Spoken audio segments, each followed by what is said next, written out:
Baik, perkenalkan nama saya Angelik Erlani Oce dengan NIM 2003020066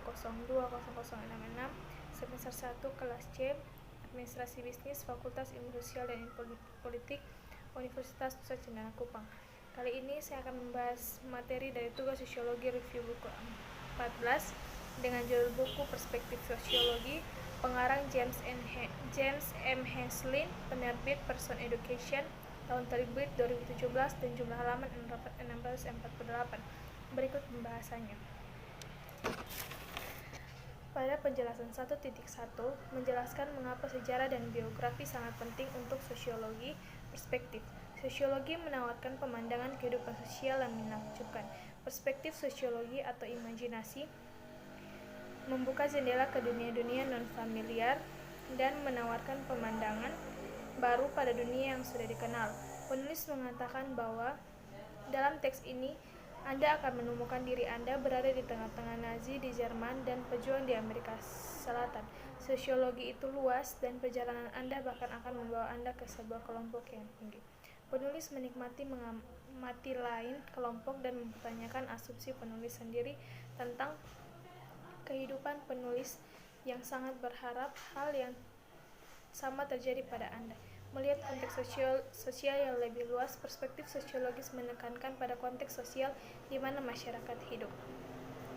Sosiologi C. Wright Mills tahun 1959 mengatakannya sebagai berikut. Imajinasi sosiologis perspektif memungkinkan kita untuk memahami hubungan antara sejarah dan biografi dengan sejarahnya.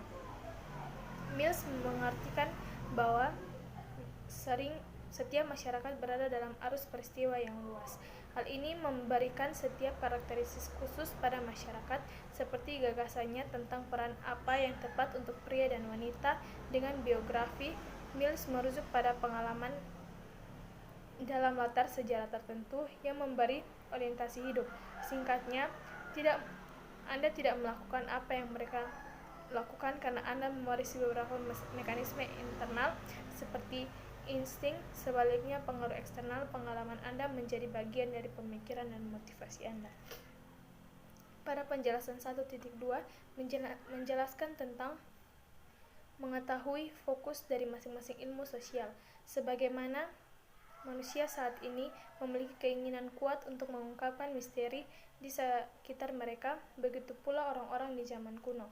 Penjelasan mereka tidak hanya didasarkan pada pengamatan, tetapi juga dicampur dengan sihir dan tahayul. Untuk memuaskan keingintahuan dasar mereka tentang dunia, manusia secara berharap mengembangkan sains, metode sistematis untuk mempelajari dunia sosial dan alam, dan pengetahuan yang diperoleh dari metode tersebut. Sosiologi studi tentang masyarakat dan perilaku manusia adalah salah satunya. Cara yang berguna untuk membandingkan ilmu-ilmu ini dan untuk mendapatkan pemahaman yang lebih baik tentang tempat sosiologi adalah dengan membaginya menjadi ilmu alam dan ilmu sosial. Ilmu pengetahuan alam. Ilmu alam adalah disiplin intelektual dan akademis yang dirancang untuk menjelaskan dan memprediksi peristiwa di lingkungan alam kita. Ilmu-ilmu alam dibagi menjadi bidang-bidang penelitian khusus menurut materi pelajaran, seperti biologi, geologi, kimia, dan fisika. Ini dibagi lagi menjadi lebih area yang terspesialisasi. Biologi dibagi menjadi botani dan zoologi, geologi menjadi mineralogi dan geomorfologi, kimia menjadi cabang organik dan anorganik, dan fisika menjadi biofisika dan mekanika kuantum. Setiap bidang investigasi memeriksa bagian alam tertentu. Ilmu sosial orang juga telah mengembangkan ilmu sosial yang meneliti hubungan manusia. Sama seperti ilmu alam berusaha untuk secara objektif memahami dunia alam, ilmu sosial berusaha untuk secara objektif memahami dunia sosial. Sebagaimana dunia akan memandang hubungan yang teratur atau sah yang tidak jelas, tetapi harus dikemukakan melalui pengamatan yang terkontrol. Demikian pula hubungan yang teratur dari dunia manusia atau sosial tidak jelas dan harus diungkapkan melalui berulang pengamatan. Seperti halnya ilmu alam, ilmu sosial dibagi menjadi beberapa bidang khusus berdasarkan materi pelajarannya. Bidang-bidang ini antropologi ekonomi, ilmu politik, psikologi, dan sosiologi seperti halnya ilmu alam. Dibagi lagi menjadi bidang-bidang khusus, yaitu antropologi meliputi antropologi budaya dan fisik, ilmu ekonomi menjadi spesialisasi makro atau skala besar dan mikro atau skala kecil, ilmu politik memiliki teori ilmu pengetahuan alam. Ilmu alam adalah disiplin intelektual dan akademis yang dirancang untuk menjelaskan dan memprediksi peristiwa di lingkungan alam kita. Ilmu-ilmu alam dibagi menjadi bidang-bidang penelitian khusus menurut materi pelajaran, seperti biologi, geologi, kimia, dan fisika. Ini dibagi lagi menjadi lebih area terspesialisasi. Biologi dibagi menjadi botani dan zoologi, geologi menjadi mineralogi dan geomorfologi, kimia menjadi cabang organik dan fisika menjadi biofisika dan mekanika kuantum. Setiap bidang investasi memiliki bagian alam tertentu. Pada penjelasan 1.3 menjelaskan tentang menelusuri asal-usul sosiologi dari tradisi hingga Max Weber. Dikatakan bahwa sains sebaliknya membutuhkan teori yang dapat diuji dengan penelitian. Dilihat dari standar ini, sosiologi muncul sekitar pertengahan tahun 1800-an ketika pengamat sosial mulai menggunakan metode ilmiah untuk menguji gagasan mereka. 3 peristiwa utama mempersiapkan panggung untuk tantangan tradisi dan munculnya sosiologi. Yang pertama adalah pergolakan sosiologi dari revolusi industri. Saat pertanian digantikan oleh produksi pabrik, banyak orang pindah ke kota untuk mencari pekerjaan. Sambutan kota itu kasar, gaji yang menyedihkan, jam kerja yang panjang, dan pekerjaan yang berbahaya. Untuk membantu keluarga mereka bertahan hidup, bahkan anak-anak bekerja dalam kondisi yang menyedihkan ini. Beberapa dari mereka dirantai ke mesin agar mereka tidak melarikan diri.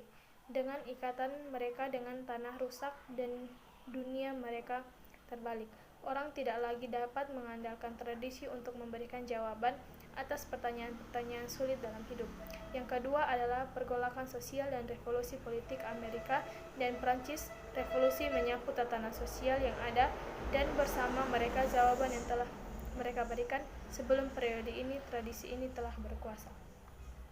Jawaban untuk pertanyaan mengapa adalah penulis melakukan ini karena selalu dilakukan dengan cara ini. Tatanan sosial baru mengantar tradisional jawaban dan mengantar ide-ide baru. Ide-ide yang muncul selama periode ini menantang tradisi lebih jauh.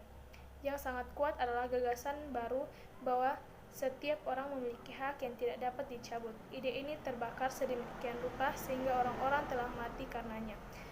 Memaksa banyak monarki barat tradisional untuk memberi jalan kepada bentuk-bentuk pemerintahan yang demokratis. Yang ketiga adalah imperialisme atau pembangunan kerajaan. Saat itu bangsa Eropa telah menaklukkan begitu banyak negara sehingga koloni baru mereka tersebar di seluruh dunia. Pada saat yang sama, metode ilmiah menggunakan observasi objektif dan sistematis untuk menguji teori sedang dicoba dalam kimia dan fisika. Ini mengungkapkan banyak rahasia yang telah disembunyikan di alam. Dengan tradisional kegagalan jawaban, langkah selanjutnya adalah menerapkan metode ilmiah pada pertanyaan tentang sosial, kehidupan, dan hasilnya adalah lahirnya sosiologi. Pada penjelasan 1.4, meringkas argumen-argumen yang berlawanan dalam perbedaan tentang nilai-nilai dalam sosiologi. Weber mengangkat masalah lain yang tetap kontroversial di kalangan sosiolog. Dia mengatakan bahwa sosiologi harus bebas nilai. Maksudnya, nilai-nilai seorang sosiologi, keyakinan tentang apa yang baik atau diinginkan dalam hidup, dan bagaimana seharusnya dunia ini tidak mempengaruhi penelitiannya. Weber menginginkan objektivitas, netralitas nilai menjadi ciri khas penelitian sosial. Jika nilai-nilai mempengaruhi penelitian, kata dia sosiologis akan bias temuan dan bias tidak memiliki tempat dalam penelitian bukanlah masalah perdebatan. Semua sosiolog setuju bahwa tidak seorang pun boleh mengubah data agar sesuai dengan gagasan atau nilai pribadi yang telah terbentuk sebelumnya. Akan tetapi, sama jelasnya bahwa karena kita sosiolog seperti orang lain adalah anggota masyarakat tertentu pada suatu titik tertentu dalam sejarah kita, juga diserapi dengan berbagai macam nilai. Nilai-nilai kami memang berperan dalam penelitian kami. Misalnya, nilai-nilai adalah bagian dari alasan bahwa seorang sosiolog memilih untuk melakukan penelitian tentang bagaimana kemiskinan mempengaruhi peluang hidup, sementara yang mengalihkan pandangan sosiologis pada kekerasan terhadap perempuan, karena nilai-nilai dapat menyebabkan distorsi yang tidak diinginkan dalam penelitian. Berikut adalah bagaimana sosiolog John Gallagher mengungkapkan posisi mayoritas saat ini. Beberapa orang berpendapat bahwa ilmuwan sosial, tidak lagi politisi dan pemimpin agama, seharusnya hanya mencoba untuk menggambarkan dan menjelaskan peristiwa dunia, tetapi tidak boleh membuat nilai penilaian berdasarkan pengantar tersebut. Penjelasan 1.5 berbicara tentang sebutkan apa itu Verstehen dan mengapa itu berharga. Dikatakan bahwa Max Weber juga menekankan bahwa untuk memahami perilaku manusia, kita harus menggunakan Verstehen, kata dalam bahasa Jerman yang berarti memahami. Mungkin terjemahan yang lebih baik dari istilah ini adalah memahami dengan wawasan. Dengan menekankan Verstehen, Weber memaksudkan bahwa penafsir terbaik dari perilaku manusia adalah seorang yang pernah ada, seorang yang memahami perasaan dan motivasi orang yang dipelajari. Penjelasan 1.6 berbicara tentang melacak perkembangan sosiologi di Amerika Utara dan menjelaskan ketegangan antara analisis objektif dan reformasi sosial. Ditransplantasikan ke tanah Amerika Serikat, sosiologi pertama kali berasal di Universitas Kansas pada tahun 1990. Beberapa universitas lambat mengadopsi sosiologi. Tidak sampai 1922, Universitas McGill mendirikan Departemen Sosiologi pertama Kanada. Seksisme pada saatnya. Wanita dalam sosiologi awal, seperti yang mungkin Anda telah ketahui, semua sosiolog yang telah kita bahas adalah pria. Pada tahun 1800-an, peran seks kaku dengan wanita diberi peran sebagai istri dan ibu. Adapun pembahasan tentang pengaruh beberapa sosiolog wanita awal jatuh melampaui sosiologi. Grace Abbott menjadi kepala Biro Anak-anak Pemerintah Amerika Serikat, dan Frances Perkins adalah wanita pertama yang memegang posisi kabinet Melavani dan 12 tahun sebagai sekretaris tenaga kerja di bawah Presiden Franklin Roosevelt. Dikatakan bahwa menjauhkan diri daripada reformasi sosial, mereka akan mengabaikan perawalan sosiolog wanita. Penjelasan 1.7 menjelaskan ide-ide dasar dari interaksionisme, simbolik, analisis fungsionisme, dan teori konflik, dan fakta tidak pernah menafsirkan dirinya sendiri. Untuk memahami hidup, penulis menggunakan akal sehat mereka. Artinya, untuk memahami penalaran kita menempatkannya ke dalam kerangka ide yang kurang lebih terkait. Sosiolog melakukan ini juga, tetapi mereka menempatkan pengamatan mereka ke dalam kerangka konseptual yang disebut teori. Teori adalah pernyataan umum tentang bagaimana beberapa bagian dunia cocok satu sama lain dan cara kerjanya. Ini adalah penjelasan tentang bagaimana dua atau lebih fakta terkait satu sama lain. Sekian dan terima kasih.